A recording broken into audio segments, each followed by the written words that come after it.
Oh iya, saya sebenarnya sih ingin sharing aja ya sebenarnya tentang uh, ini untuk sebenarnya bukan cuma untuk wanita, tapi saya memang beberapa kali juga jadi pembicara tentang self esteem untuk wanita, self confidence dan apa ya bagaimana hubungannya dengan kehidupan sehari-hari, bagaimana hubungannya dengan relationship, bagaimana hubungannya dengan uh, makeup dan sebagainya. Jadi kemarin saya kenal Cilinda beberapa mungkin 1,5 bulan yang lalu, saya lupa, baru-baru banget. Jadi kenal, terus habis itu ngobrol, ternyata kami berdua kalau ngobrol itu klik klik klik klik klik gitu. Jadi pas ngobrol-ngobrol Cilinda tanya udah pernah belum kayak kayak gini. Saya bilang oh saya sudah beberapa kali. Memang juga apa ya, saya suka dengan self empowerment ya, apalagi untuk women empowerment. Jadi emang sering banget juga saya live di Instagram atau di mana-mana untuk ngomongin ini. Terus kemarin ada topik tentang self esteem ya, self esteem in a relationship. Jadi banyak perempuan di dunia ini ya, bukan cuma di Indonesia, banyak perempuan di dunia ini yang merasa tidak cantik gitu loh, merasa kurang gitu. Jadi sebenarnya kembali lagi kepada paling basic adalah cantik itu relatif gitu loh. Cantik itu relatif, tidak semua, tidak absolut, tidak sama semua dari orang lain ke orang lainnya tuh tidak sama. Yang cantiknya tuh seperti apa? Ada orang yang suka dengan cewek misalnya rambut kuning yang blondie, ada yang suka dengan rambut brunette, ada yang suka dengan rambut keriting. Jadi itu memang beda-beda. Jadi sebenarnya yang bikin kita kesulitan untuk menempatkan diri kita di mana itu kita cantik apa kita jelek, itu karena kita punya mindset yang bikin bahwa karena ada satu sosok yang memang dipuja-puja orang, dan mungkin dia terkenal, dan mungkin dia sukses mungkin di entertainment, dan akhirnya kita menjadikan itu sebagai standar cantik. Nah ini yang sebenarnya harus kita rubah gitu loh. Jadi karena kalau semua orang harus cantik seperti itu, kenapa Tuhan menciptakan dengan banyak banget jenis manusia gitu loh, banyak tipe kulit, tipe rambut gitu loh. Nah terus kita berlanjut waktu itu ngomongin tentang gimana sih kalau cowok itu nggak suka sama fisik kita yang cewek gitu. Misalnya cowok itu sukanya sama cewek yang rambutnya lurus ya, taruhlah saya sebagai contoh yang kontras banget, yang misalnya cowok itu suka sama rambut yang lurus, kulitnya yang lebih putih ya, lebih terang daripada saya, karena saya kan termasuk yang coklat. Gimana sih untuk kita menarik perhatian cowok itu gitu loh. Jadi memang kita harus punya approach sebagai wanita, sebagai perempuan, kita harus punya approach lain. Kalau misalnya kita sebagai wanita secara fisik yang cowok yang kita gebet misalnya, dia secara fisik kita berbeda gitu loh. Tapi mungkin kita bisa membuat suatu approach untuk menarik perhatiannya. Mungkin dengan cara kita harus bikin dia nyaman kalau ngobrol sama kita. Mungkin kita nggak boleh ngejudge, atau enggak kita harus pintar nih karena dia tuh orangnya intelek banget gitu. Jadi kita harus juga intelektual. Jadi kita harus punya banyak knowledge, banyak pengetahuan, sehingga ketika dia ngajak ngobrol kita nyambung. Ini menarik gitu loh. Ini menarik buat orang gitu. Untuk siapapun orang yang diajak ngobrol nyambung, apapun topiknya itu pasti menarik, siapapun itu gitu loh. Dan karena kita sudah merasa beda secara fisik, ya udah kita carilah maksudnya kita jadilah punya satu sistem gitu ya, punya sistem approach yang berbeda dengan ya udah kita tidak perlu merubah fisik kita, tapi kita mungkin punya approach dengan menambah wawasan, atau tidak boleh judgmental, tidak boleh menjudge ketika bicara. Nah, kenapa?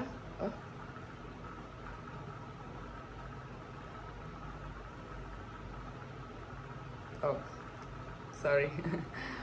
Nah,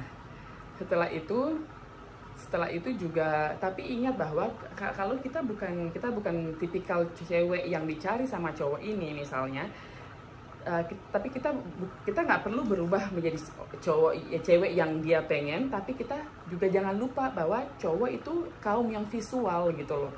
mereka suka dengan cowok-cowok itu suka dengan melihat yang bagus-bagus, melihat yang cantik-cantik. Bukan berarti kita nggak cantik, bukan ya, tapi maksudnya cewek itu merawat diri gitu loh, dengan standar merawat diri gitu. Jangan yang berantakan banget, yang nggak ngurus diri, yang kotor, yang jorok, itu kan nggak ada yang menarik ya. Jadi memang di sini cantik dalam arti yang lebih luas daripada cuma fisik. Cantik dalam arti mungkin kita mawas diri, kita berpakaian yang baik gitu loh. Jadi emang begitu juga cara-cara untuk bikin kita menarik.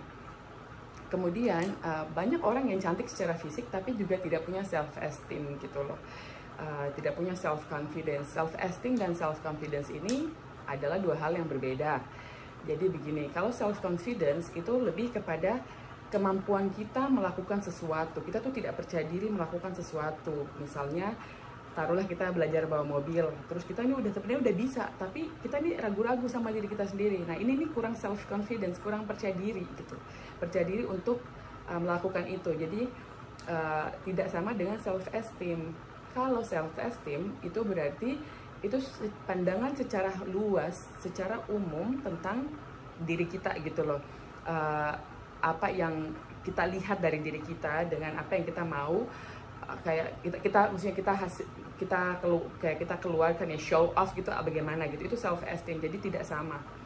Jadi kalaupun cewek cantik tapi dia punya self confidence yang kurang atau self esteem yang kurang, itu juga kurang menarik gitu loh. Nah, sampai di sini ada pertanyaan?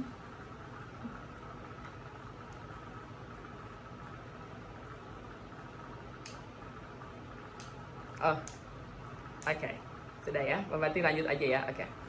Nah, bagaimana sih cara meningkatkan self confidence atau self esteem? Jadi gini, jadi balik ya ke topik yang tadi, self confidence adalah kemampuan kita, kemampuan diri kita, percaya dengan kemampuan yang kita punya. Jadi untuk meningkatkan itu kita perlu dengan visualisasi.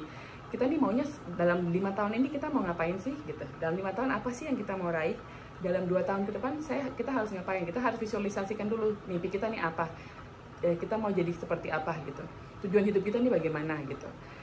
Kemudian ada lagi mungkin hal-hal yang kita takuti gitu. Misalnya kita takut dengan gelap gitu. Kita latih dengan sekali-sekali tidur mati lampu. Kalau nggak kuat nyalain. Tapi kan kita jadinya kalau kita latih terus, jadinya kita terbiasa bahwa oh sebenarnya dengan mati lampu tidak akan ada yang terjadi kok gitu.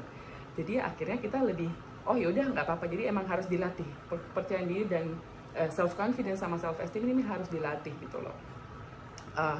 Yang berikut mungkin dengan kadang-kadang ada orang punya masalah atau orang punya tugas yang dia mungkin bisa selesaikan, tapi atau mungkin dia tidak bisa selesaikan, kita tawarkan gitu, sini deh saya yang buatin gitu, biar kita tertantang gitu. Ini juga menjadi pendorong untuk kita tuh lebih percaya diri bahwa ternyata saya bisa loh lakukan yang saya pikir dulu saya nggak bisa gitu. Ini salah satu cara-cara untuk meningkatkan dan menimbulkan rasa percaya diri yang mungkin lagi krisis ini gitu. Terus kedua, self esteem ya. Self esteem itu perasaan secara luas, secara umum, pandangan kita terhadap diri kita sendiri. Nah, self esteem ini banyak banget ya, self confidence dan self esteem banyak banget cara-cara yang untuk boosting up, untuk meningkatkan itu. Cuman yang tadi ada beberapa cara self confidence, yang ini self esteem, saya akan bilang self esteem itu lebih kalau menurut saya tuh kekuatan pikiran tuh sangat penting ya di dalam self confidence atau self esteem ini. Jadi kalau saya dulu saya belajar tentang psychology karena saya memang suka dunia ini, dan dulu sempat pengen sekolah psychology, tapi orang tua saya waktu itu memang tipikal orang tua yang memang mereka agak konservatif. Jadi saya orang tua saya bilang sudah kamu jangan psikologi nanti. Waktu itu kan Indonesia masih tidak terlalu terbuka dengan psikolog, maksudnya tidak terlalu banyak orang berani datang ke psikolog, berani datang ke tempat-tempat seperti itu ya. Jadi orang tua saya kayak yang itu nanti mau kerja di mana. Jadi ya udah, akhirnya saya belajar sendiri dengan membeli banyak buku, dan akhirnya baca-baca di mana-mana, bukan cuma buku tapi artikel. Jadi saya memang sangat suka dengan dunia ini. Nah, self esteem itu kita harus memupuknya dari lingkungan ya. Lingkungan kita tuh gini, ketika kita ketemu lingkungan yang bikin kita nggak nyaman, yang kita dibully, get out, keluar. Jangan stay di situ. Karena tahu nggak sih, ini kalau mereka tuh semua sama, mereka tuh membuli, dan kita sendiri sebagai satu orang yang ada dalam situ dan kita tidak membuli, kita kalah energinya. Jadi kita pasti akan down gitu loh, kita pasti yang akan sulit untuk bikin mereka yang ikut kita dengan positif energi kita gitu. Karena ini terlalu banyak orang yang ternyata mereka negatif keluar. Jadi kita semua harus hangout dengan orang-orang yang kasarnya tuh sefrekuensi, yang mengerti kita apa adanya, yang menerima kita apa adanya, yang menjadi support system kita. Jadi kita kalau down, mereka yang support. Lo gak boleh down, ayo lo harus semangat gini. Bukan yang kayak down malah ditambahin down gitu, bukan. Jadi gitu, itu tuh termasuk cara-cara untuk meningkatkan self esteem. Kedua, self esteem juga bisa ditingkatkan dengan cara memberikan diri quality time, me time. Me time itu penting banget. Banyak orang itu yang cukup banyak orang yang yang saya dapati, termasuk teman-teman saya, bahkan baru minggu lalu saya mengalami kejadian ini. Saya jalan, dia ngajak saya karena dia lagi di Jakarta, terus kayak yaudah jalan, terus ada nih ada mbak-mbak duduk sendirian di meja, terus kayak makan, menikmati dirinya sendiri. Terus dia ngomong tentang ngapain sih sendiri, kasihan banget. Terus saya cuma dengerin dia ngomong, terus saya cuma langsung bilang, tapi I'm sorry, tapi I have to disagree with you. Aku bilang, saya harus tidak setuju dengan pendapatmu barusan. Terus dia tanya, ya emang kenapa, emang kasihan dia sendirian? Menurut saya itu orang-orang yang punya self esteem bagus, self confidence bagus. Dia tahu bahwa dia bisa pergi dan makan sendiri, dia nggak peduli orang mau ngomong apa. Ini self esteemnya dia bagus gitu loh. Dia bisa sendiri. Tidak banyak orang loh yang bisa lakukan ini. Tidak banyak orang yang bisa jalan sendirian, nonton sendirian, makan sendirian. Ini saya salut gitu loh. Saya juga dulu struggling dengan ini waktu SMP, SMA, tapi sampai dimana akhirnya bisa gitu melakukan hal ini. Ketiga cara lain adalah ketika kita punya masalah di masa lalu, kita punya salah yang kita lakukan di masa lalu, kita harus memaafkan diri kita gitu loh. Kita nggak boleh menghukum diri kita terlalu lama, kayak aduh dulu harusnya gue nggak boleh gini nih, jadinya kan kayak gini nih. Kita tidak boleh ada di pikiran itu terlalu lama. Ya udah, kita memang salah, ya udah kita belajar, kita ingat kita belajar, tapi nggak boleh terjerumus di dalam situ kelamaan gitu loh. Karena itu benar-benar bisa mengganggu pikiran kita, dan itu energinya semakin kuat. Kita harus build up this energy, this positive energy. Kita harus build up itu. Positive energy itu tidak datang langsung. Jadi kita harus build, kita harus bangun gitu. Yang salah satu cara yang terakhir, ya ada banyak banget cara, cuma saya menyebutkan beberapa aja. Yang terakhir itu kita harus bisa menerima diri kita dengan be perfectly imperfect. Jadi kita harus benar-benar bisa menerima kita bahwa kita nih imperfect, kita nih nggak sempurna. Tapi kita harus mencintai diri kita yang nggak sempurna ini secara sempurna. Jadi ya udah, kita tahulah kelemahan dan kelebihan kita di mana, dan kita tahu kita cocok dengan tipikal orang yang seperti apa. Kita tahu value kita kayak gimana, dan udah kita kembangkan itu gitu. Kita nggak boleh kayak menstandarisasi cantik, menstandarisasi handsome, ganteng, itu kita nggak boleh.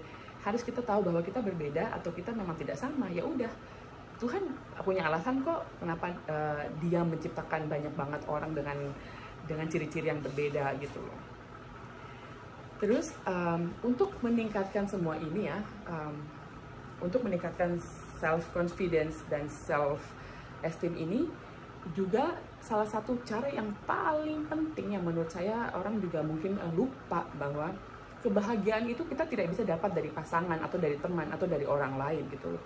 Kita harus bisa be happy karena ourselves gitu. Karena be happy, ketika kita be happy, energi baik ini datang kan, kita build up lagi energi baik. Energi baik ini menarik gitu loh, dan energi baik ini akan menarik juga energi baik nanti gitu. Jadi apa sih hubungannya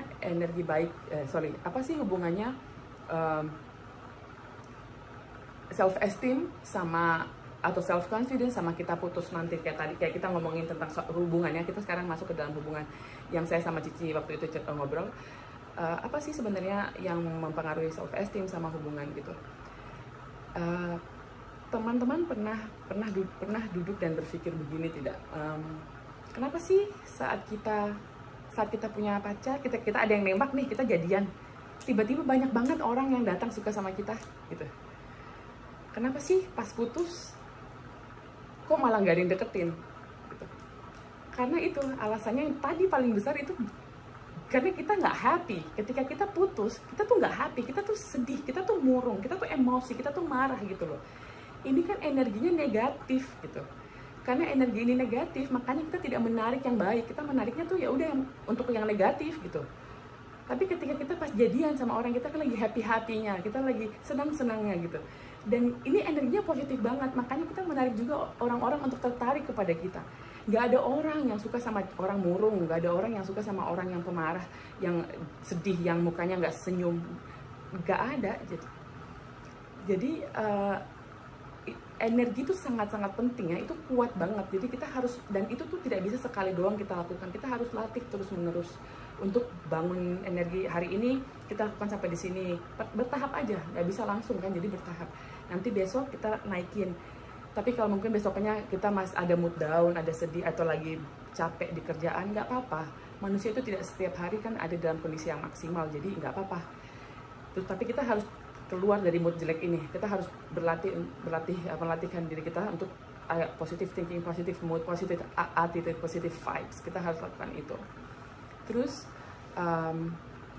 kalau bicara tentang kita putus karena dia kurang cantik, kita putus dalam satu hubungan, saya putus dengan pacar saya misalnya, terus karena saya pikir saya kurang cantik. Ada sih orang-orang yang berpikir seperti ini ya, karena kalau ngomongin putus, kalau ngomongin hubungan ketika putus, apakah gue kurang cantik ya, apakah gue kurang ganteng, apa gue kurang kaya. Sebenarnya balik lagi tadi, jadi self esteem, self confidence sama hubungan tuh bener-bener nyambung. Mungkin tidak terlalu di-expose aja ya, dan juga mungkin orang juga tidak terlalu tertarik untuk ngomongin ini. Jadi itu bener-bener nyambung banget.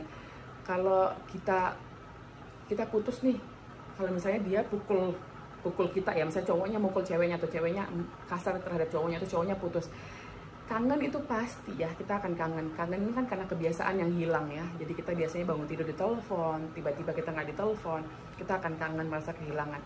Tapi kita harus ingat, self esteem kita, value terhadap diri kita tuh apa, nilai diri kita tuh apa.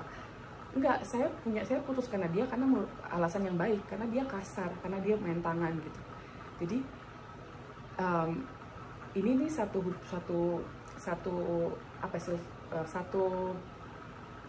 kelompok, bukan kelompok, satu sinergitas gitu loh. Jadi ini synchronize gitu, self esteem dengan hubungan yang kita pilih, dan hubungan yang kita masuk, dan hubungan yang kita keluar dari hubungan itu gitu. Terus ngomongin pacaran dan putus, setelah putus, pantas nggak sih kita balikan lagi sama mantan gitu? It depends on why did you guys break up gitu. Kenapa kita putus, kenapa kalian putus gitu. Jadi tidak bisa bilang bisa kok atau pantas kok, tergantung kasusnya gitu. Kalau kasusnya misalnya putusnya bukan karena prinsipal, dan putusnya dengan prinsipal ya. Jadi kalau bukan karena prinsipal kayak gini, misalnya dua-dua waktu pas pacaran itu dua-dua masih terlalu muda, atau itu sama-sama pacar pertama, jadi belum terlalu banyak pelajaran, belum terlalu banyak pengalaman, jadi sehingga mereka masih childish, dan mungkin sikapnya masih kekanak-kanakan. And then 5 years later, ketika mereka ketemu lagi, atau 2 years later mereka ketemu lagi, dan tiba-tiba ngomongin balikan. Ayo, mungkin kita waktu itu membuat kesalahan, mungkin kita balikan aja. Oh ya udah, ayo. Mungkin ini bisa ya, dengan artian dua-dua sudah lebih dewasa, dua-dua sudah lebih tumbuh, lebih mengerti hidup, lebih mengerti hubungan gitu loh. Jadi ini pantas nggak sih? Pantas kalau dua-dua mau sama-sama belajar, sama-sama tidak mau melakukan hal yang sama, tidak mau melakukan kesalahan yang sama lagi, mau belajar dan tumbuh lebih baik, pantas. Tapi kalau seandainya putusnya karena prinsipal, saya pikir itu hal yang kurang bijak untuk balikan lagi. Karena secara prinsip ya, ketika seseorang punya prinsip, dan taruhlah agama gitu loh. Ini paling gampang yang kita omongin, agama. Agama saya Muslim, terus pacar saya agamanya misalnya Katolik ya misalnya. Kita pacaran nih awalnya dulu 3 tahun, akhirnya kandas karena pas menikah dua-dua nggak mau ngalah. Oke, ini prinsipal, susah banget gitu. Abis itu pantas nggak sih kita balikan? Bisa pantas ketika ada solusi dari ini gitu. Tapi kalau seandainya tidak ada solusi dan belum ada solusi, dan at the end of the day it's not gonna happen, the solution itu is not gonna happen. Ngapain dipaksain? Karena itu vicious circle ya. Itu akan lingkaran setan gitu loh. Kita masuk ke dalam situ di kedua kalinya, nanti sakitnya sama lagi gitu. Nanti circle-nya berulang lagi, cycle-nya tuh berulang lagi gitu. Buat apa? Kan udah tahu nih prinsipal. Kenapa mesti dilanjutin kalau tidak ada jalan keluar? Namanya kan, ini namanya cari-cari penyakit ya. Nanti sakit hati sendiri lagi, nanti patah hati lagi gitu. Buat apa? Mendingan menjadi realistis dan menerima bahwa ya udah, memang udah prinsipal gitu. Cuman kan ya, memang ini tidak gampang ya, tidak mudah. Bicara lebih gampang daripada buat. Lu ngomong gampang banget, ya udah. Memang, tapi memang awal-awal akan susah. Cuman ya, balik lagi kan, maksudnya ini prinsipal. Pantas dan nggak pantasnya tergantung ada solusi apa enggak. Kalau nggak ada solusi, buat apa nyiksa diri sendiri lagi gitu. Jadi kita semua ini sebenarnya cowok dan cewek sebenarnya akan ketemu dengan orang yang tepat. Misalnya kita kemarin putus sama cowok lain, mantan saya putus sama mantan saya, atau cowok putus sama ceweknya gitu. Kita susah untuk berdiskusi, kita susah untuk menyatukan pendapat. Terus kita ini sebenarnya bukan karena kita karena kita banyak demand ya, banyak permintaan, kita mau ini itu, ternyata tidak bisa, akhirnya berantem, akhirnya putus. Sebenarnya gini, kita akan bertemu dengan orang yang tepat saat semua tuh benar-benar waktu dan semuanya itu tepat. Jadi kadang-kadang yang kita dulu sama pasangan yang lama, mantan kita dibilang terlalu banyak menuntut. Padahal mungkin dan sangat mungkin bisa terjadi di pacar yang kemudian kita tidak perlu menuntut pun, yang kita pengen-pengennya tuh ada gitu. Yang kita pengen-pengen sebelumnya, yang tidak bisa kita dapatin sebelumnya, sama dia itu kita akan dapatin. Karena semua akan ketemu dengan orang yang tepat gitu. Sebagian besar orang ini kan sebagian besar orang di dunia kan berharap dan biasanya mereka ingin menikah atau tidak. 90 mungkin persen kali di dunia orang tuh menikah ya, tidak semua orang tidak menikah gitu. Jadi orang pengen menikah, tapi itu pasti akan energi yang sama, akan mendapat energi yang sama. Jadi tergantung kita mau dapat yang kayak gimana nih. Memang tidak gampang pacaran dan jodoh tidak di tangan kita seutuhnya ya. Jadi memang kita harus kalau saya sih sangat religius, jadi saya percaya dengan Tuhan, saya percaya bahwa dengan higher power. Jadi saya kalau suka sama orang, saya langsung berdoa tuh di agama saya, ya Allah ya Tuhan, ini bagaimana saya dideketin sama cowok ini, saya suka sama dia. Ya, udah berjalan waktu, ternyata masih mulus. Ternyata gini 3 bulan kemudian, 6 bulan kemudian, taruhlah 1 tahun setengah kemudian, udah mau ngomongin serius, ya udah 1 tahun setengah, let's talk about marriage mungkin. Ya udah, saya berdoa dong, Tuhan, saya ingin sama orang ini. Tapi saya mau minta izin dulu nih, saya mau berdoa dulu, tolong dong kasih saya petunjuk gitu loh, apakah memang saya cocok sama orang ini, apakah dia baik buat saya. Kalau memang dia tidak baik, tolong jauhkan gitu. Kalau memang dia baik buat saya, tolong dekatkan gitu. Jadi saya selalu minta izin dan setiap hal yang saya buat. Jadi kan banyak banget teman-teman saya yang selalu komen, Alva, lu tuh kok hidupnya kayak gampang-gampang aja sih, lu tuh nggak pernah, kayak lu tuh bahagia banget. Dude, I have a problem too gitu. Semua orang punya problems di their life, di hidup mereka tuh semua orang punya problems. Tapi kan itu kembali lagi how we react on that gitu. Bagaimana kita bereaksi atas masalah ya. Jadi kalau orang tanya kenapa sih lu bisa happy terus? Karena saya tuh dulu membiasakan diri saya tuh bahkan bikin alarm waktu belum terbiasa, sampai sekarang saya sudah alhamdulillah terbiasa dan sekarang sudah otomatis bangun tidur langsung bersyukur, belum tidur saya berdoa gitu, bersyukur dan berdoa. Dulu saya harus untuk sampai di titik ini, dulu saya harus bikin alarm, saya harus tulis di tembok-tembok di depan pintu, jadi jangan lupa bersyukur. Jadi saya selalu mencoba mengingatkan diri saya untuk bersyukur ya. Jadi banyak dari kita, dan dulu saya juga pernah, dan dulu kadang-kadang juga masih sih, saya manusia biasa gitu loh. Ketika kita bermasalah dengan pacaran atau dengan pacar atau dengan bos di kantor atau dengan teman, kita tuh ngerasa kayak kita hidup yang paling susah banget. Kita tuh dikasih masalah, kita tuh kayak aduh gue nggak suka, gue nggak sanggup lewatin ini. Oh my god, masalah kita tuh kalau mau dilihat-lihat ya nggak ada apa-apanya sama masalah orang lain loh, yang nggak bisa makan tiap hari, yang nggak bisa tidur. Jadi saya ingatkan diri saya gitu, Olfa, kamu tuh putus sama pacar kamu gitu. Ya udah, kamu masih bangun tidur masih di atas tempat tidur kan? Kamu masih di bawah atap kan? Kamu tidak tidur di luar, kamu masih punya banyak berkat gitu loh, banyak berkah yang Tuhan kasih. Ya udah, you have to start counting your blessings gitu. Kamu hitung berkatmu. Jadi kamu lihat, oh kamu tidur di atas spring bed, kamu punya rumah, kamu punya mobil, kamu hari ini makan, hari ini punya, mau minum Fanta ada, mau minum teh ada, mau minum Coca-Cola ada. Jadi banyak banget sebenarnya blessings yang kita tidak lihat, yang kita lupa ketika kita punya masalah gitu loh. Jadi ketika kita punya masalah dengan percintaan, baru nih kita biasanya balik ke Tuhan. Atau kita punya masalah kepada pekerjaan atau bisnis, baru tiba-tiba tanya Tuhan, Tuhan kenapa sih gue putus sama dia, kenapa sih gue harus sakit hati gitu, Tuhan kenapa sih urusan saya bangkrut, atau bisnis saya gagal. Bisa nggak sih kalian, kita semua nih sebagai manusia, berhenti sejenak dan ingat-ingat baik-baik dulu sebelum saya memutuskan untuk sama dia, sebelum saya bangun usaha saya, apakah saya sudah berdoa kepada Tuhan, minta izinnya dia? Tuhan bisa loh balikin kepada kita, dulu lo minta izin gak sih sama gue waktu lo pacaran sama dia, waktu lo nikah sama dia, waktu lo buka usaha lo, gitu kasarnya ya gitu. Jadi sebenarnya manusia ini ada hal-hal yang kita bisa kontrol, ada hal-hal yang kita tidak bisa kontrol. Yang kita bisa kontrol, kalau kita nggak suka, change that, rubah gitu. Kalau kita tidak bisa kontrol, berarti itu sudah higher power, itu kan berarti kekuasaan Tuhan ya. Jadi ada hal-hal yang kita bisa kontrol, kita kontrol, yang tidak bisa ya udah biarin. Jadi sama dengan mencari pasangan, sama dengan relationship, kita berdoa dan berusaha.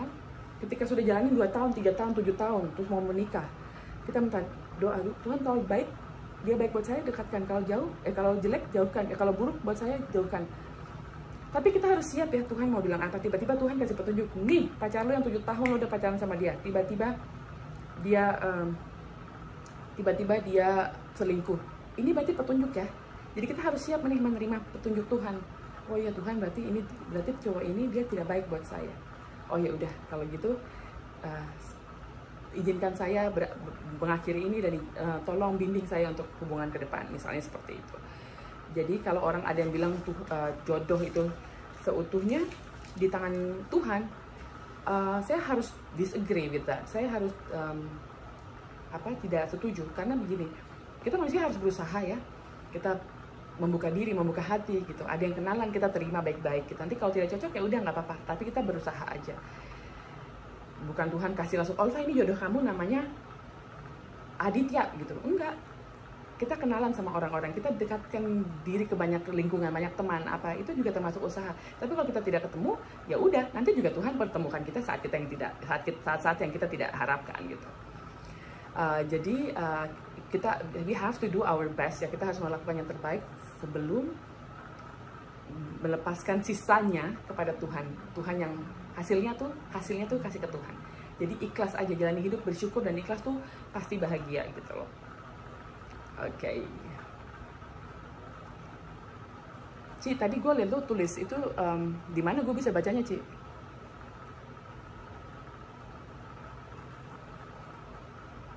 Oke, sampai di sini mungkin ada yang pertanyaan.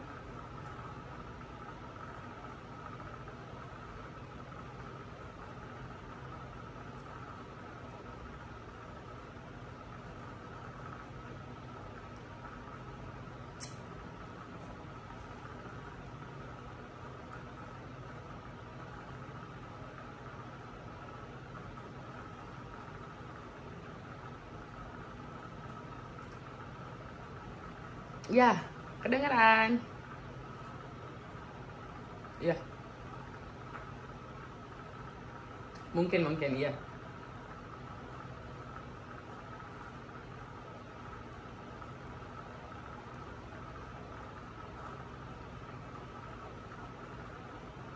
Oh my god. Terima kasih banyak. Oh. Terima kasih banyak. Ya. Saya hargai sekali, Kak. Terima kasih ya, Kak.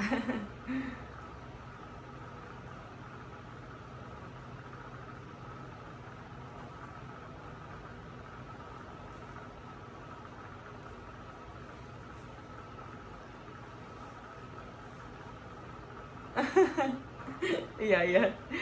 Oke, kok ada pertanyaan mungkin kok yang bisa kita obrolin kok.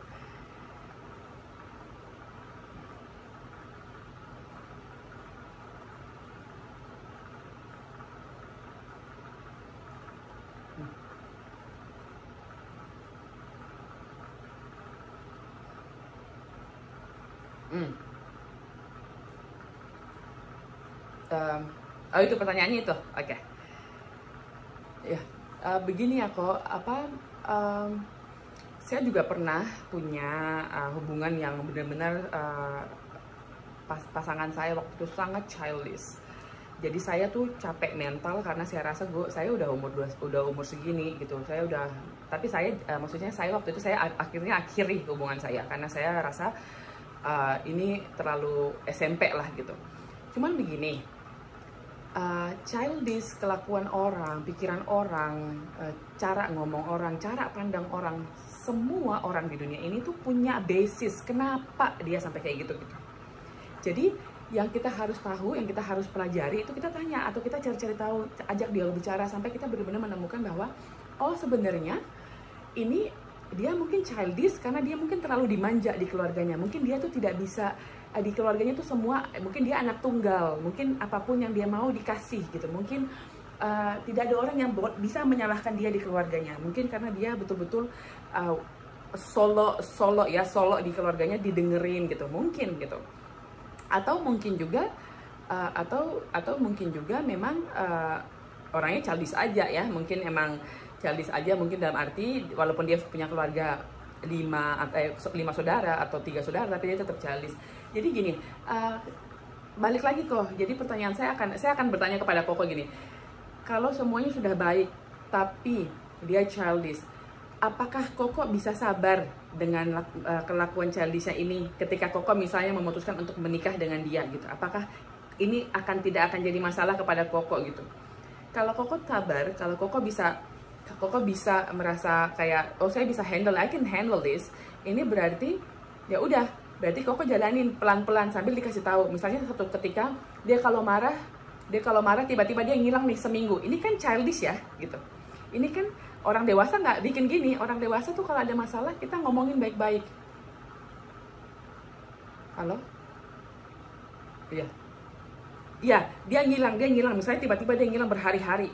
Ini kan childish banget ya. Ini kita sudah dewasa loh. Kita tidak melakukan hal ini. Orang dewasa itu menghadapi masalahnya, ngajak masalahnya, kayak ngajak orang ngomong masalahnya. Maksudnya kayak, ayo kita diskusiin, jangan kayak gini. Kita udah dewasa. Ayo, apa salahku di mana atau salahmu di mana? Kenapa ini terjadi gini? Ayo kita diskusikan, ayo cari solusi. Ini orang dewasa gitu. Jadi waktu itu saya milih pisah karena saya lakukan hal-hal ini. Saya ngajak ngomongin, tapi nggak ada masalah, tapi akhirnya dipendem sampai akhirnya meledak. Ini kan tidak baik, ya, tidak baik untuk hubungan, tidak baik juga untuk mental health pasangan dan mental health kita sendiri gitu. Jadi kalau seandainya childishnya ini bisa ditoleransi, silahkan Koko, kalau Koko rasa itu bisa ditoleransi. Tapi kalau seandainya ini benar-benar mengganggu dan memang tidak bisa ditoleransi, saya cuman satu saran, ngomongin baik-baik kepada dia. Kalau saya begini loh perasaan saya ketika kamu lakukan hal ini gitu. Kita tidak boleh langsung menyalahkan orangnya ya. Kita tidak boleh langsung bilang gini, kamu tuh gini. Kalau kita ngomong dengan kamu itu gini, itu pasti orangnya merasa diserang. Jadi pasti dia nggak akan bela diri, pasti. Ini udah mekanisme manusia, mekanisme self defense manusia gitu. Jadi kita harus masuk dengan bilang, kalau misalnya kamu ngilang karena kita nggak suka yang dia ngilang misalnya berhari-hari, kita ngomong, tahu nggak kalau kita berantem, aku tuh suka ngerasa sedih aja karena kamu ngilang gitu misalnya. Nah itu karena jadi Koko bicara tentang yang Koko rasa gitu, baru supaya dia tahu bahwa itu perasaannya Koko ketika dia lakukan itu. Biar nanti kalau dia lakukan itu lagi, dia akan mempertimbangkan nih perasaan Koko nih. Oh dia sedih loh, dia udah nggak bisa loh digituin lagi, dia nggak mau digituin lagi. Jadi kita harus ketika ngomong sama orang nggak bisa langsung kita salahkan, pasti orangnya marah, pasti jengkel, pasti langsung serang balik. Jadi kita harus ngomong dari kitanya, kita nih rasanya gini loh kalau lo gini gitu. Nah ketika udah diomongin berkali-kali dan kalau menurut Koko itu hal yang ya udah deh, dia punya masih banyak kualitas yang lain yang gue mau coba untuk pertahankan gitu. Ya udah, pertahanin. Tapi kalau seandainya ini juga prinsipal dan menurut bikin pusing dan bikin gak bisa tidur, kalau menurut saya leave sekarang. Leave, karena kita tidak akan pernah merubah seseorang ya. Orang tuh harus merubah dirinya sendiri gitu. Jadi ketika dirasa orang ada yang ngerokok terus disuruh berhenti, pacarnya suruh berhenti, ada yang berhenti karena emang ya udah dia gue berhenti, selamanya dia berhenti, walaupun dia putus dia tetap berhenti. Tapi ada yang ya udah depan pacarnya bilang enggak, aku nggak ngerokok kok, pulang oh ngerokok. Jadi kan jadi susah untuk merubah orang. Orang harus punya kesadaran sendiri bahwa oh saya ini melakukan ini nggak baik loh gitu loh. Pelajaran dia harus dapat pelajaran itu sendiri gitu, baru dia bisa. Kadang-kadang banyak orang yang bisa kayak gitu ya, harus pelajari dulu baru dia pelajaran dulu baru dia bisa langsung berubah gitu. Jadi ya itu kok balik lagi, ini prinsipal atau enggak, ini bisa ke toleransi atau enggak. Kalau bisa toleransi jalanin, tapi kalau tidak bisa mungkin pikir lagi aja kalau memang ini baik atau gimana gitu. Gitu sih kok. Iya, terima kasih. Iya, saya nggak tahu. Iya, saya nggak tahu gimana cara bacanya. Oke, iya.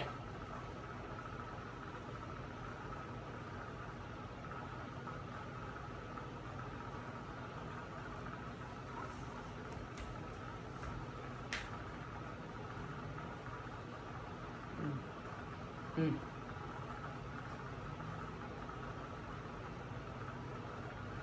Hmm. Hmm. Yang pertama dulu tadi. Yang pertama tadi, tadi pertanyaan satu-satu kok. Tadi yang pertama adalah tentang apa tadi? Sorry.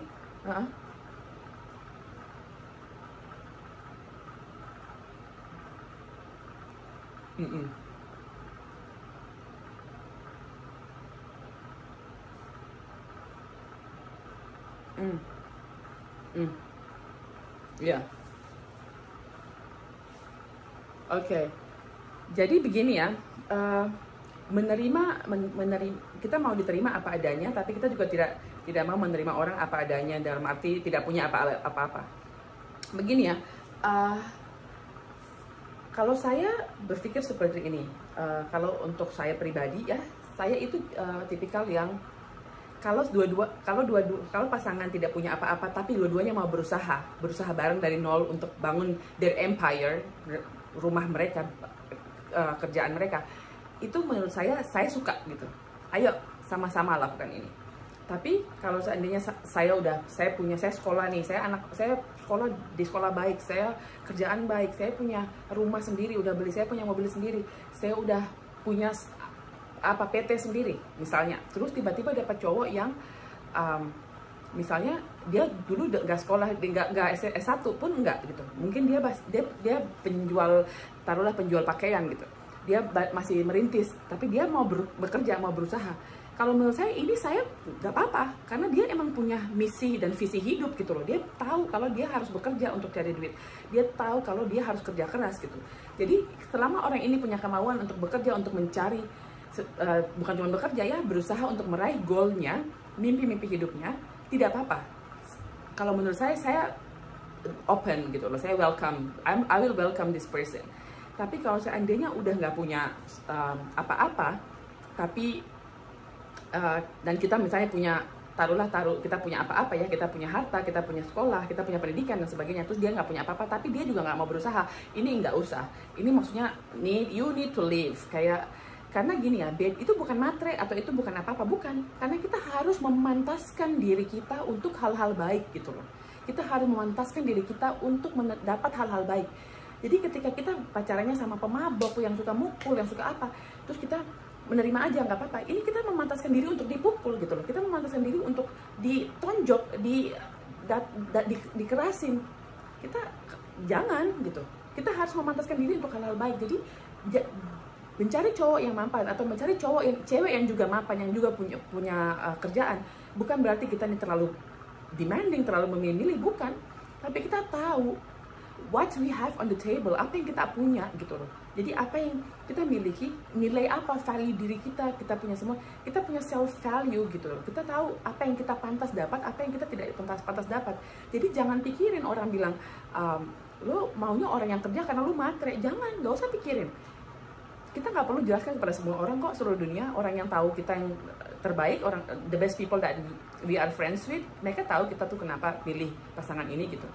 Jadi menerima apa adanya orang bukan berarti kan tidak apa ya, maksudnya kita menerima apa adanya kan bukan cuman sifat ini ya, bukan cuma sifat dan sikap gitu loh. Menerima apa adanya ketika kita mau menikah dengan orang, mau menyatukan dua insan gitu loh. Ini kita akan nikahi dia dan keluarganya gitu. Jadi kita harus siap nih masuk ke dalam sini. Jangan bikin keputusan yang suatu saat nanti, tuh kan, mama dulu udah bilang gini, atau papa dulu udah bilang gini, iya sih dulu gue harusnya ikutin nyokap bokap gue. Jangan. Jadi emang sebelum orang tua kita punya opini, memang orang tua pasti akan bilang, akan merestui, kita akan minta orang tua restui. Tapi sebelum orang tua punya opini jelek tentang pasangan kita, kita harus punya strategi gimana untuk bawa dia kepada kita gitu. Gimana untuk bawa dia kepada kita, gimana untuk saya bisa diterima dan dia juga bisa menerima saya apa adanya, saya juga bisa menerima dia apa adanya. Ya udah, apa adanya itu tidak semua tentang sifat dan sikap, apa adanya juga tentang being realistis as a person gitu loh. Jadi orang yang realistis. Ya udah, saya punya ini, saya sudah bikin yang terbaik. Saya udah kasih dia orangnya malas kerja, tapi saya udah nyoba nih kasih dia ke teman-teman saya yang punya perusahaan-perusahaan untuk dia interview, untuk dia dapat kerjaan. Tapi dia emang nggak mau. Ya udah, mendingan keluar sih, kalau saya suggest, kalau saya saran keluar aja. Tinggalin hubungan itu. Gitu. Kita harus tahu value diri kita gitu, supaya orang juga tidak remehin kita, biar pasangan juga tidak remehin kita. Oh iya, orang ini dia punya value hidup, dia tahu banget nih. Jadi dia juga akhirnya, karena dia bener-bener pengen sama kamu, dia pasti akan menyesuaikan gitu. Jadi ya udah, tahu self diri dan tahu self value untuk diri, sehingga nanti sama-sama ketika ketemu juga akhirnya kan belajar ya. Nanti akan tahu kok ritmenya. Kalau memang self value tidak cocok, jangan dipaksain gitu. Begitu. Pantaskan diri. Oke, itu menurut ya.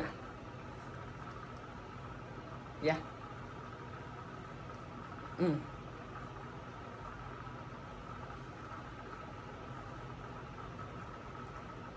Hmm.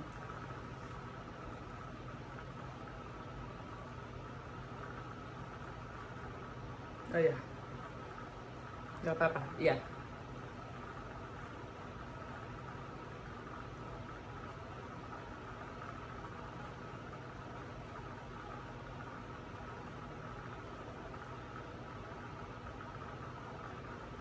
Oh. Mm-mm. Oh gitu. Oke. Ini sangat menarik karena dulu saya waktu pas SD gitu, waktu pas masih kecil tuh saya juga nggak suka orang. Saya nggak suka orang-orang datang ke rumah saya gitu. Tapi akhirnya saya semakin tumbuh, saya belajar sendiri dan saya melatih itu ya. Jadi gini, kayaknya pertanyaan mbaknya ini sebenarnya lebih masuk kepada self esteem, tapi juga sih ke self confidence, dua-duanya bisa ya. Jadi saya akan bahas dua-duanya. Jadi begini, self confidence adalah yang tadi saya sudah bahas di awal perbincangan, kepercayaan diri terhadap kemampuan yang kita punya. Jadi kan dia takut nih untuk ngomong nih sama ini, kan juga dia berarti merasa dia nggak mampu untuk lakuin ini. Terus ini juga termasuk dalam topik self esteem, karena ngerasa aduh saya introvert, jadi saya kayaknya kurang bisa nih memulai percakapan gitu. Sebenarnya begini ya, jadi yang paling gampang aja, ini saya akan kasih tahu rahasianya gitu, yang saya selalu dulu bikin dan akhirnya it changed my whole life. Saya itu dulu janji sama diri saya bahwa setiap hari saya ketemu orang di jalanan, pagi, siang, sore, malam, saya harus sapa mereka gitu. Selamat pagi, selamat siang, selamat sore, selamat malam gitu. Walaupun memang di Papua ini adalah suatu budaya, ini tidak perlu dilatih pun, ini orang sudah selalu seperti ini. Cuman kan karena saya mulai remaja sampai dewasa, ini saya tinggal di Jawa dan di luar negeri ya, bukan di Indonesia, sehingga saya banyak banget culture yang berbeda gitu, budaya yang berbeda. Jadi saya janji sama diri saya, setiap hari saya harus sapa orang dan saya harus tersenyum sama mereka gitu. Setidaknya 3 orang. Ini hal yang kecil yang orang lupa, sama sekali mereka tuh lalai dan lupa bahwa ini penting banget untuk self confidence dan self esteem. Karena apa? Kita bilang orang selamat pagi, kita senyum, orang itu pasti senyum. Walaupun tidak senyum, mereka akan pikir, ih itu dia tadi senyum kenapa ya gitu. Ih kok dia baik ya, kok dia senyum ya, orang ini baik banget sih gitu. Ini kan udah energi positif yang kita bangun ya. Jadi kita harus meruntuhkan ini, kita harus runtuhkan ini dengan kita membiasakan, kita harus latih diri kita terus. Confidence dan self-esteem, self-confidence dan self-esteem ini sesuatu yang kita harus build up, kita harus bangun satu tahap, satu level gitu, tidak bisa langsung. Jadi itu salah satu caranya adalah berusaha untuk sapa orang, apalagi introvert kan, berusaha untuk sapa orang. Reaksi dia mau nyapa balik atau tidak nyapa balik is none of our business, itu bukan urusan kita. Tapi kita tetap sapa karena kita mau menjadi lebih ramah, kita mau membuka diri kepada lingkungan, kita mau membuka hati, kita mau membuka pikiran, kita mau membuild up energi kita ya. Jadi itu self talk. Saya juga lakukan ini. Self talk itu penting banget untuk orang-orang yang ingin meningkatkan self confidence dan self esteem. Jadi self talk itu dalam artian kita kasih tahu diri kita gini, kalau seandainya kita nyapa orang di jalan terus tiba-tiba dia jutek, kebanyakan dari kita tuh akan mikir, ih gue ngapain ya, kok dia marah sih, atau gue ngapain ya, kok dia jutek sih. Oh tidak, bukan berarti karena dia nggak nyapa atau dia jutek berarti kita ada bikin kesalahan, bukan. Mungkin aja dia lagi, he's having a bad day, atau you know, mungkin he's fighting with his mother, atau mereka ada masalah dalam keluarga, atau ada masalah dalam perusahaan. Jadi it's not everything is about us kan. Jadi mungkin dia lagi bete karena dia punya masalah sendiri, bukan masalah dengan saya, dengan kita gitu. Jadi di sini self talk masuk, harus bilang ke diri kita bahwa no, you did not do anything wrong. Kamu nggak melakukan apapun yang salah, kamu tidak melakukan kesalahan apapun. Ini dia yang punya masalah, ini dia yang punya dia yang lagi bete sendiri nih. Ini dia nggak bete sama kamu, jadi kamu jangan mikir gitu. Nanti juga kalau pas dia udah baik dia akan nyapa kok. Jadi ini kasih tahu kepada diri kita, tidak, kamu melakukan hal baik. Kamu melakukan hal baik, Olfa, gitu. Saya selalu kayak gitu sama diri saya. Olfa, no, don't worry about it. Kamu melakukan hal baik, kamu sapa dia, kamu senyum, kamu ramah, kamu tidak melakukan apa-apa. Jadi, it's okay. Mungkin dia punya masalah. Ini sangat membantu kita untuk tidak overthinking, sangat membantu kita untuk jadi terbiasa. Lakukan ini terus-menerus. Harus dilatih secara terus-menerus, biar jadinya akan lebih positive thinking, akan jadi lebih berani. Apalagi kasusnya sekarang tadi untuk berkenalan dengan orang ya, atau untuk topik menarik gitu. Ada banyak di Google juga pasti yang cara-cara bagaimana untuk membuka conversation, membuka discussion, pembicaraan dengan orang itu ada. Tapi kan pembicaraan itu gampang ketika kita udah punya self confidence dan self esteem ini kan. Jadi ya udah, latih dulu aja.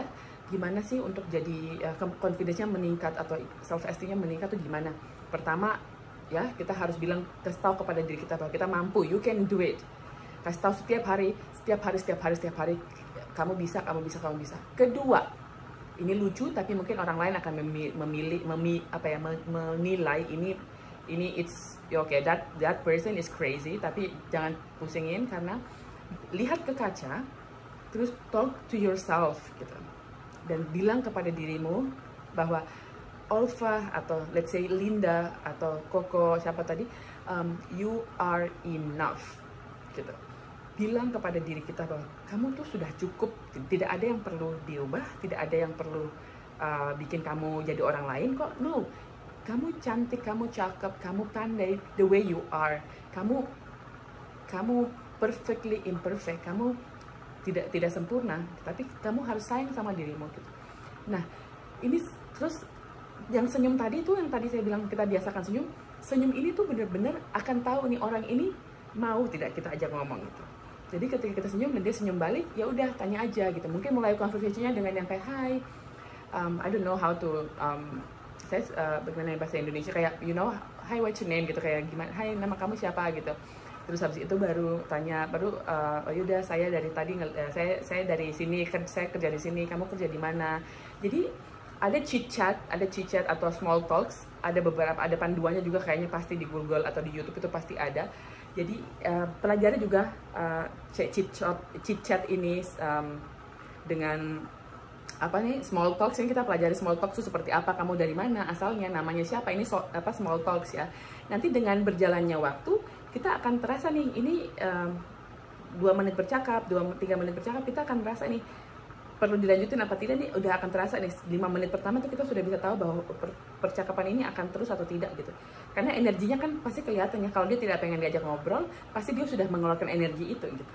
Kalau dia pengen, dia tertarik juga, dia pasti juga akan tanya balik. Dia juga pasti akan mengeluarkan body language yang dia tertarik gitu. Jadi bukan karena kamu introvert kamu tidak bisa, jangan. Introvert itu kan kepribadian ya, tapi kan bukan berarti kita tidak bisa berteman karena kita introvert, bukan. Justru malah karena kita introvert, kita harus lebih bisa nih bercakap dengan orang lain, berteman dengan orang lain daripada introvert lainnya gitu. Begitu kali kira-kira kok. So, you're welcome. Iya, silakan. Oh,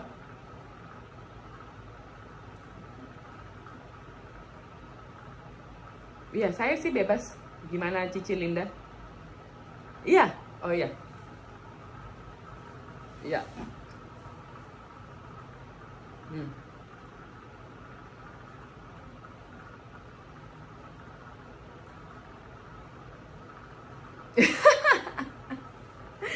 jadi jadi jadi ada orang yang suka dengan kita tapi kita tidak suka dengan mereka. Tapi ada orang yang kita suka tapi dia nggak suka kita gitu ya. Iya, bisa jadi kualan. Tapi juga begini ya, Koko.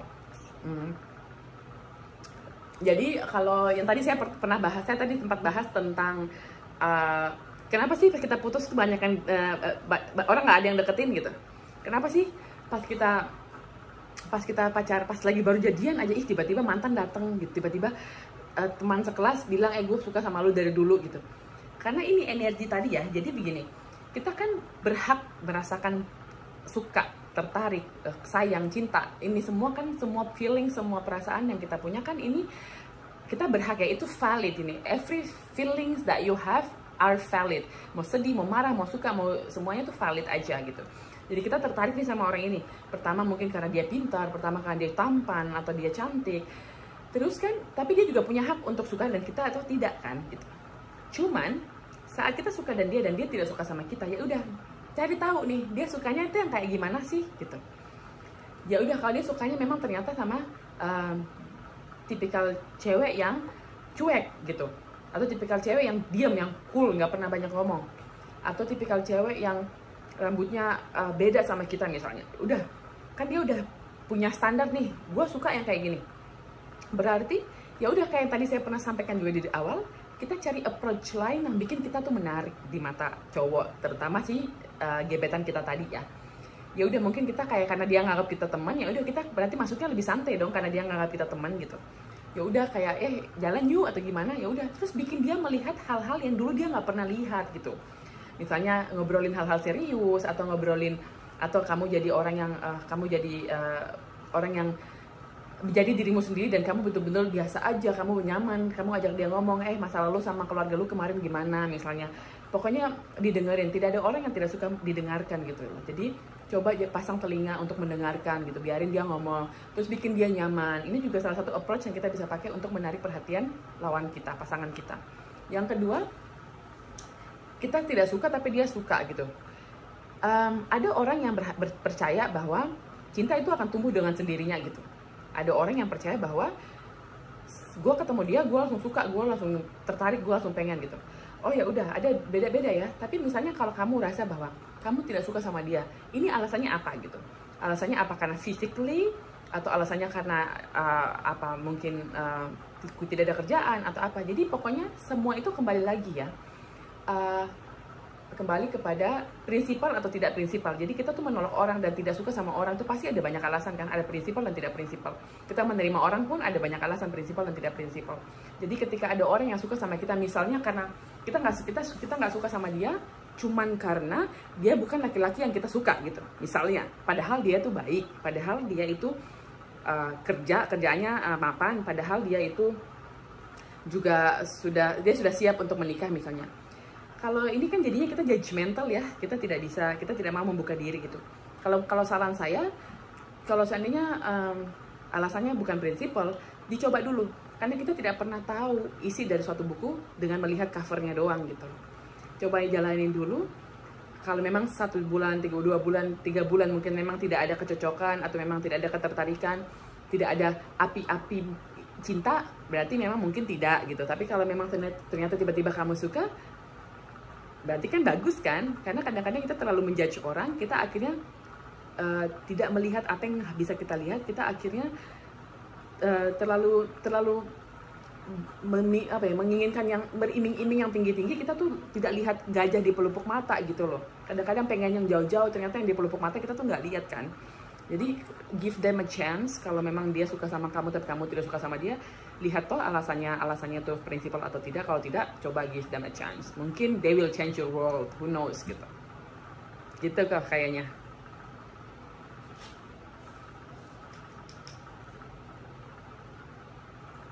Ya.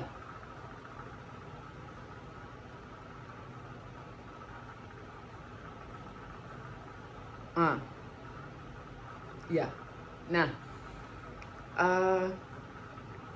ini kalau menurut saya ini tidak bisa disamakan dari semua orang ya, karena menurut saya ini prinsip juga gitu. Ada orang yang memang merasa bahwa ketika mereka pacaran tuh mereka jadi best friends, mereka jadi best friends.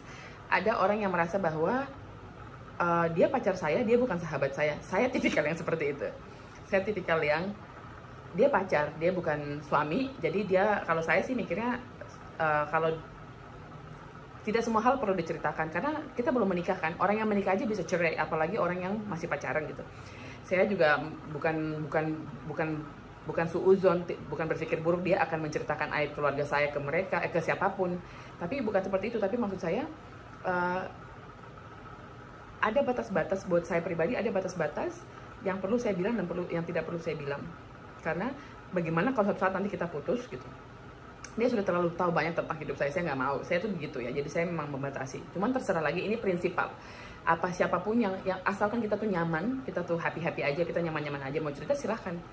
Tapi kalau tidak nyaman jangan dipaksain, karena mungkin pasangan lain mereka jadi best friend dan cerita semuanya, bukan berarti kita juga harus kayak gitu. Nggak usah diikutin yang kayak gitu, yang nggak usah diikutin yang nggak buat kita nyaman.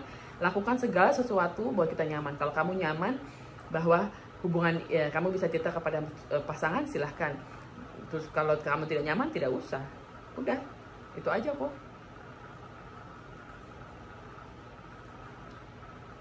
Ya, ya,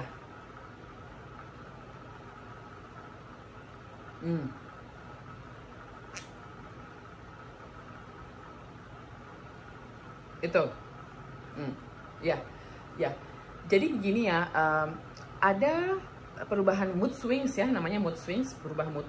Ada perubahan mood yang karena hormonal, ada perubahan mood yang karena memang childish aja orangnya. Ada perubahan mood yang memang dia mental health-nya terganggu, mungkin dia punya mental illness, seperti mungkin dia bipolar. Yang dia tiba-tiba dari senang, dari energi tiba-tiba langsung galau, sedih. Jadi ada yang kayak gitu, beda-beda. Jadi kita harus tahu dulu nih, dia ini moodnya swings, moodnya berubah nih karena apa gitu loh.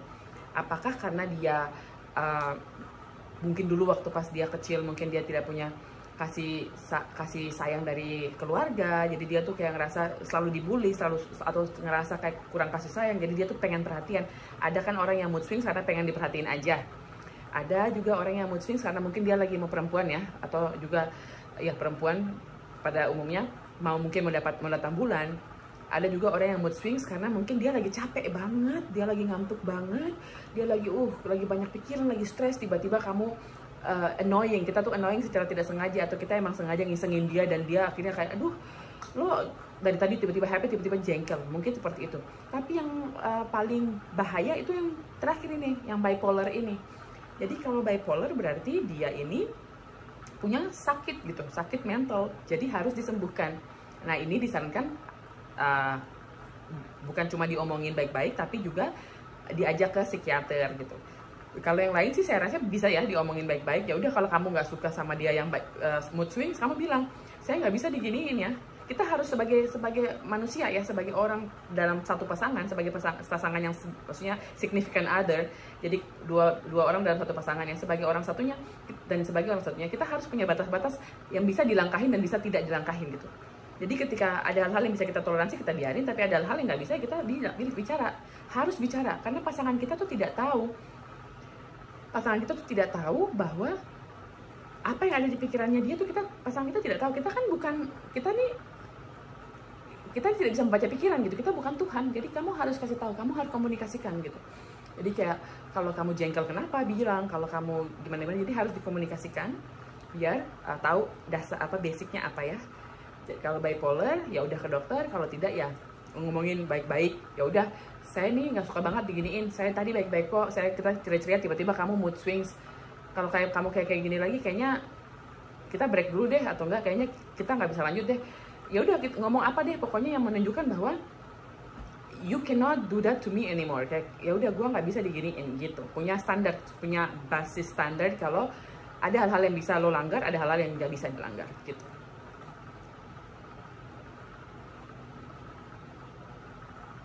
Ada pertanyaannya? Iya. Iya.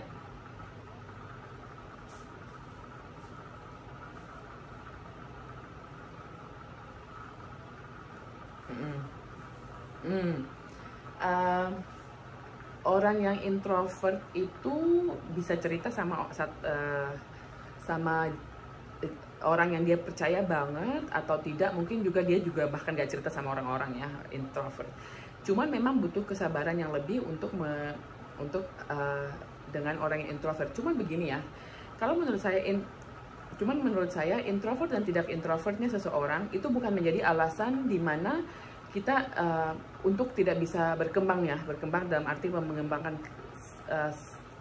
strength and weakness kita, atau mengembangkan kelebihan dan kekurangan kita ya. Bukan berarti itu menjadi alasan untuk menyetop kita dalam berhubungan. Bukan. Jadi obrolin aja gitu, obrolin kayak diskusikan gitu. Hey, kita ini udah jalan udah lama. Kalau saya tuh tipikal yang tidak bisa langsung, dan tidak bisa langsung diskusikan, tidak bisa langsung dari 0 to 100 itu nggak bisa. Jadi emang kalau saya tuh tipikal yang perjalanan pacaran tuh saya nggak cita-cita dulu banyak-banyak hal. Ya udah, kita jalani dulu apa yang kita punya, saya dan dia punya saat ini. Saya nggak langsung masuk kepada pertemanan saya, hubungan keluarga saya, enggak. Jadi pelan-pelan, terus kasih sinyal kalau mungkin kamu percaya dia dengan kamu omongin keluarganya di kamu, misalnya ketika sudah pacaran, sudah serius ya, sudah mau ke jenjang berikutnya, kamu kasih dia sinyal bahwa kamu ngomongin tentang keluarga kamu. Nanti kamu kasih sinyal kamu ngomongin tentang teman-teman kamu, bikin dia percaya juga. Dalam artian apa yang kamu bikin, apa yang kamu bicara, itu apa yang kamu bikin. Jadi kamu harus konsisten jadi orang. Jadi kamu juga harus sabar mendengar, kamu harus sabar untuk melatih dia untuk bicara gitu, untuk terbuka. Kamu tidak bisa langsung, hey lo tuh gue ngobrolin keluarga gue gini, lo nggak pernah ngobrolin keluarga lo. Gak bisa. Jadi emang harus sabar, pelan-pelan, ikut ritmenya dia. Dan kalau kamu tahu misalnya dia hari ini kerjaannya di kantor lagi parah banget, lagi kusut banget, kamu hibur dia dengan cara kayak, oh iya, by the way, kita jalan yuk, atau bikin sesuatu yang dia sangat suka. Misalnya dia suka futsal, kamu bilang, ada futsal hari ini nggak? Sini aku temenin. Hibur dia, terus ngajak jalan biar dia moodnya balik lagi. Baru kamu tanya misalnya, by the way tadi gimana? Tadi kantor katanya ada masalah, apakah udah beres? Jadi pelan-pelan. Kalau menurut saya ini bukan cuman untuk introvert ya, ini untuk extrovert juga. Saya ini extrovert, introvert, ambivert ya, maksudnya lebih cenderung ke extrovert. Tapi maksud saya juga walaupun saya extrovert, saya juga tidak langsung bisa bicara langsung semua masalah, nggak bisa. Saya butuh waktu gitu, karena kan semua itu butuh tahap ya, butuh proses. Pacaran dan sampai nikah itu butuh proses. Jadi ketika emang sudah serius, baru memang bisa, kalau saya bisa untuk bicarakan yang lebih banyak. Kalau tidak ya nggak usah lah langsung terbuka semuanya, langsung dipaksain, jangan. Jadi butuh proses pelan-pelan aja, mendengarkan lebih banyak gitu kira-kira kok.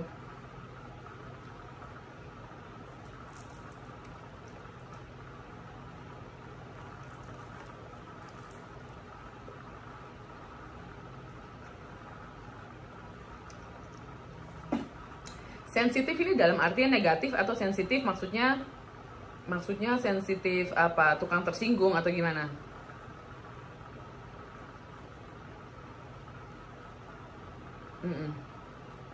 Oh, tersinggung. Oh ya. Jadi begini ya, kalau bahasa Inggris tuh sensitif itu beda dengan bahasa Indonesia. Sensitif itu di bahasa Inggris itu orang-orang yang seperti ini, misalnya Koko lagi baru kehilangan dompet misalnya, terus aku ketawain. Ini di Inggris, di bahasa Inggris bilangnya nih, kenapa sih lo nggak sensitif banget, dia tuh lagi kehilangan lo nggak boleh gitu. Itu di Inggris. Makanya saya kadang-kadang orang bilang sensitif ini, saya tanya dulu nih, ini sensitif Indonesia atau sensitif Inggris gitu. Ya udah, kalau berarti sensitif Indonesia ya, sensitif tersinggung. Orang-orang suka tersinggung tuh biasa karena self esteemnya kurang. Jadi dia memikir bahwa ini orang ini ngomongin begini karena saya ini kurang di sini, saya jelek, saya gini. Enggak, jadi kamu harus bilang ke dia bahwa tidak semua hal tentang kamu gitu. Ada hal-hal yang memang saya bicarakan karena mungkin contoh dari hidup saya atau contoh dari teman saya, nggak semua tentang kamu. Juga apa ya, mungkin background keluarganya dulu waktu dia kecil, mungkin dia ditumbuh dalam keluarga yang selalu tersinggungan, selalu negative thinking, jadi mungkin dia ke bawah-bawah. Jadi kalau kamu bisa toleransi ini dan mencoba untuk mengeluarkan dia dari ini, silahkan.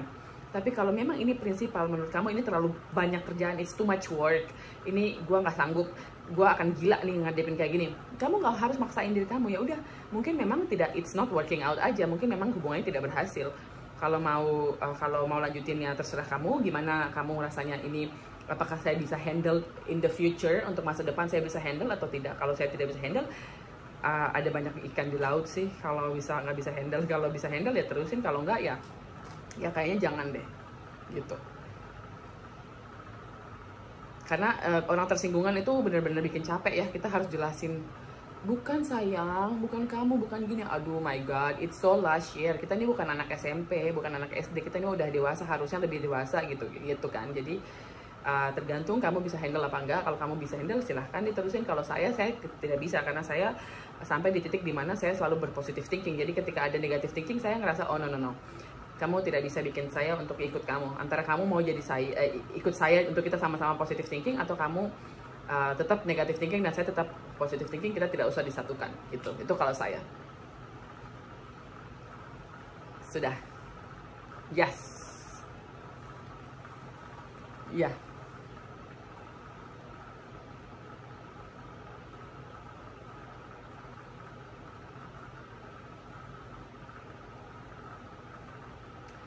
Dominannya nih di konteks apa ya? Maksudnya di aspek apa gitu? Kita bicara dominan tuh dominan ya, kepribadian dominan nih maksudnya dia yang memutuskan segala sesuatu, dia yang egois, atau dominan seperti apa nih maksudnya? Ya makanya memang harus oh, ada yang bilang overprotective ya.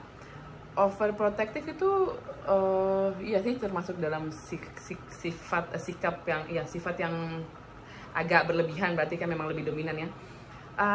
Semua gini ya, kalau menurut saya di antara semua pertanyaan yang tadi semua tanyakan kepada saya rasa semua itu balik lagi kepada titik poin utama hubungan.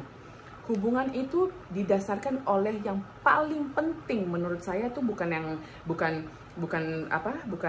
ini ya, bukan misalnya bukan kejujuran, bukan itu nanti berikutnya. Tapi yang paling penting di antara suatu hubungan berhasil atau tidak berhasil adalah komunikasi.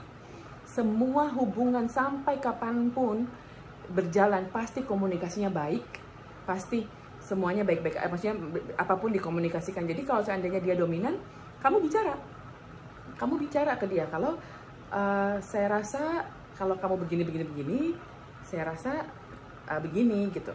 Saya rasa kemarin begini, kamu bikin saya merasa begini waktu kemarin kamu gini. Semua bicara. Jadi komunikasi itu sangat-sangat penting dalam suatu hubungan. Dalam menjalani hubungan tuh tidak ada yang lebih penting dari komunikasi. Kedua agama pun kalau misalnya beda akan ada komunikasi gitu loh. Argumen, pendapat beda akan ada komunikasi. Semua tuh akan balik lagi kepada komunikasi gitu. Jadi sehingga akan tahu nih bisa nggak nih diselesaikan atau tidak diselesaikan, tergantung dengan komunikasi yang tadi. Kalau dia dominan, kamu bilang ke dia bahwa iya saya senang nih kamu bersikap overprotective terhadap saya misalnya. Saya senang karena berarti kamu sayang banget sama saya. Tapi kamu harus percaya sama saya karena saya tidak akan melakukan hal-hal yang tidak akan melakukan hal-hal yang negatif. Misalnya begini, saya tidak akan selingkuh gitu. Jadi kalau kamu tidak percaya sama saya, gimana hubungan ini akan bertahan gitu. Jadi memang komunikasi itu penting banget. Semua masalah, semua perbedaan pendapat, semuanya percaya sama saya, komunikasi pasti akan kembali kepada perbincangan, diskusi. Semua akan kembali kepada komunikasi. Perbedaan pendapat, perbedaan iman, perbedaan semuanya akan kembali kepada komunikasi. Jadi kalaupun dia dominan, kasih tahu bahwa terima kasih kamu sudah protektif saya, misalnya tadi overprotective ya, terima kasih kamu sudah sangat protektif terhadap saya, tapi kadang-kadang saya merasa bahwa kamu kurang percaya saya, tapi saya harap kamu bisa percaya saya. Jadi diomongin gitu, hubungan tidak akan berlanjut kalau tidak ada rasa saling percaya gitu, menurut saya.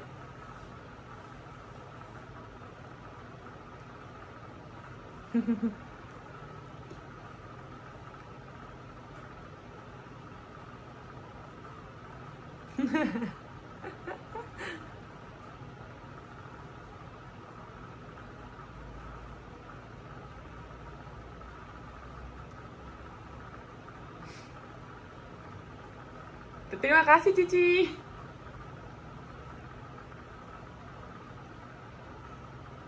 Terima kasih semuanya, terima kasih. Ah, saya sangat-sangat terharu.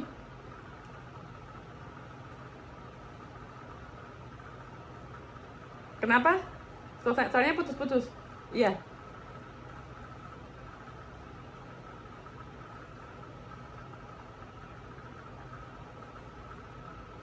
Mau? Mau-mau aja.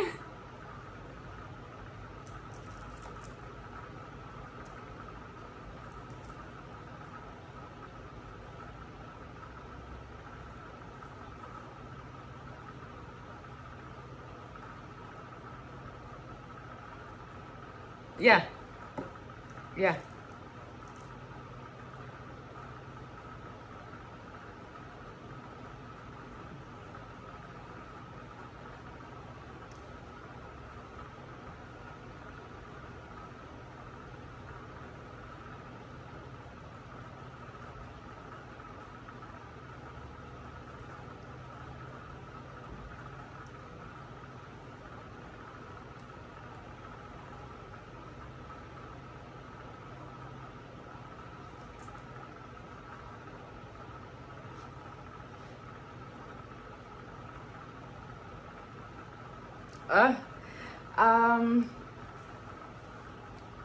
Oke.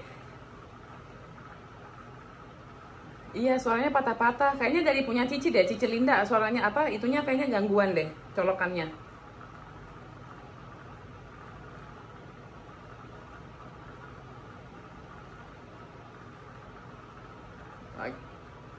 Iya, nyetrum-nyetrum betul. Jadi saya sangat-sangat terima kasih sekali sebenarnya karena saya diberikan kesempatan malam ini dari teman-teman semuanya. Walaupun saya belum ketemu teman-teman semuanya, tapi saya mendapatkan reaksi yang sangat baik. Saya terima kasih banget. Saya sangat sangat terharu dan sangat senang, dan memang Tuhan pasti punya tujuan, pasti ada hikmah di balik segala sesuatu ya. Jadi saya sangat percaya itu, dan memang saya berteman dengan Cici Linda memang baru-baru banget, belum juga mungkin 2 bulan juga belum kali, bahkan atau ya mungkin 1 bulan 2 bulan, 1,5 bulanan lah, 2 bulan. Tapi memang saya sama dia connect banget. Jadi kadang-kadang saya ketemu dia juga bukan untuk mau konsul yang lain-lain, tapi cuma untuk ngobrol doang gitu. Dan saya sangat I feel so honored, I'm so honored karena diundang ke sini, dan saya rasa memang saya masih mungkin lebih mudah ya. Mungkin saya mungkin orang pikir ya masih muda, belum cocok untuk jadi ngomongin tentang ini, tapi mungkin juga karena saya sudah dari SMP keluar tinggal sendiri ya, dari orang tua sampai sekarang. Jadi akhirnya mungkin banyak hal-hal yang dipaksa untuk ke diri saya kepaksa untuk belajar gitu. Jadi sehingga mungkin makanya Cici Linda suka manggil saya old soul, katanya pikiran saya itu terlalu tua gitu. Tapi makanya saya pas diajak untuk sharing, saya welcome banget karena memang saya nggak apa-apa lah. Kenapa kalaupun sharing ada yang semoga bermanfaat gitu. Jadi memang semoga teman-teman semua dapat manfaat baik dari sini, dan juga semoga ada pencerahan sedikit. Mungkin ada yang tadi bingung sebelumnya, mungkin tadi ada jawaban-jawaban yang saya atau sharing-sharing saya bisa membantu kebingungannya. Mudah-mudahan seperti itu, dan mudah-mudahan kedepannya semua pejuang cinta semuanya akan mendapatkan apa yang kita impikan, apa yang kita inginkan, yang kita doakan. Jangan lupa untuk selalu berdoa dalam segala sesuatu yang kita mau lakukan, dan kita selalu harus minta izin sama Tuhan mudahkan. Kalau Tuhan ini baik buat kita, tolong mudahkan. Kalau jelek, tolong jauhkan gitu. Dan juga untuk menjadi pribadi yang harus tiap hari bersyukur. Karena kita punya masalah dalam hidup bukan berarti kita orang-orang yang tidak punya apa-apa kan gitu. Kita semua orang punya masalah kok gitu. Jadi harus tetap bersyukur. Pas malam mau tidur, biasakan bersyukur, Tuhan terima kasih untuk hari ini. Mudah-mudahan hari besok lebih baik. Jadi selalu bersyukur tiap malam dan tiap pagi gitu. Ya, ya.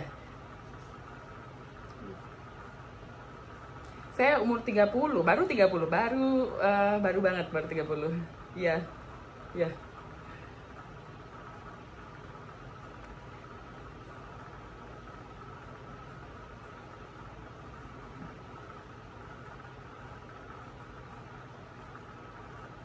Terima kasih banyak.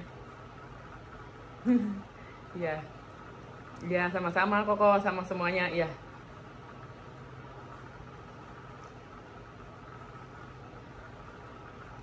Iya, iya, terima kasih. Iya, ter-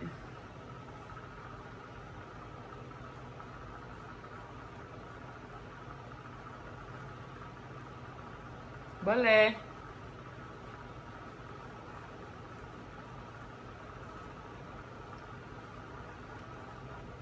Iya betul, boleh. Itu ide yang sangat bagus sih.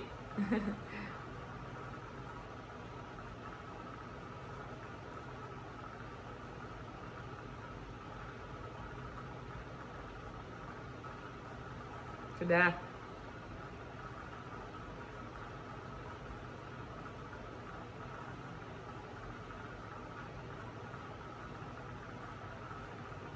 Udah belum, Ci?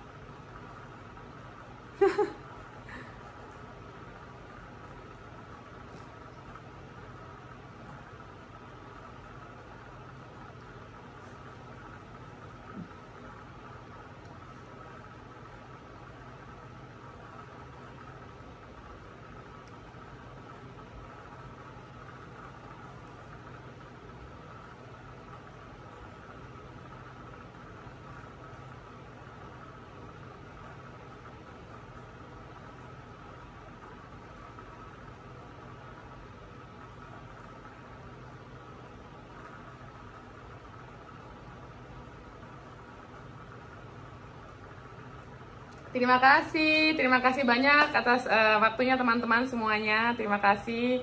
Happy weekend. Iya. God bless you. God bless. Dadah.